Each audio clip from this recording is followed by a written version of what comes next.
Después de su llegada ayer anoche, trempang de hora ng di awaminda, ya pa 6 y media, actividad ng a inicia aquí na playa, para lo que te recorrido y visita ng conosra William Alexander me se inicia primeramente na Fort Southman, después na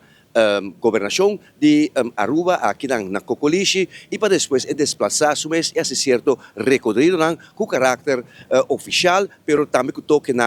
serviço tanto formal como informal, pero seguro também para dar apoio no projeto como se vai realizar aqui na Aruba. Entre outros, zwembad olímpico, qual inane me serviça, ela dá señal para iniciar a construção de uma piscina, warm-up, swim pool, maneira esta guardo yama. Depois de desplazar-se para Marina Caserna, Savaneta, caminha inane ribo embarcação de Marina, ela recebe briefing com situação de segurança e marina e proteção de defesa aqui na Aruba e de nossa área de Caribe holandês. E para depois aqui na Surfside Marina, ela vem encontrar com dois grupos, qual ela sustenta conversação informativa com nang. Trata de grupo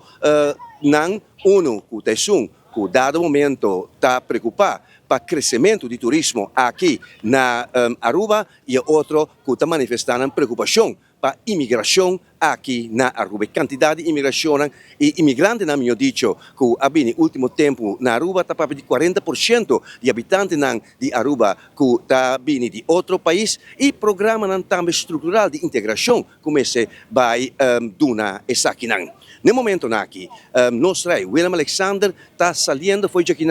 e está de caminhada para o Urban Pocket Park, caminha inane também le vai auspiciar o projeto aqui e para depois durante a noite terminar de ambiente cultural aí no centro de Barrio Dakota. A mim Godfried Adam for the Surfside Marina para 24horas.com.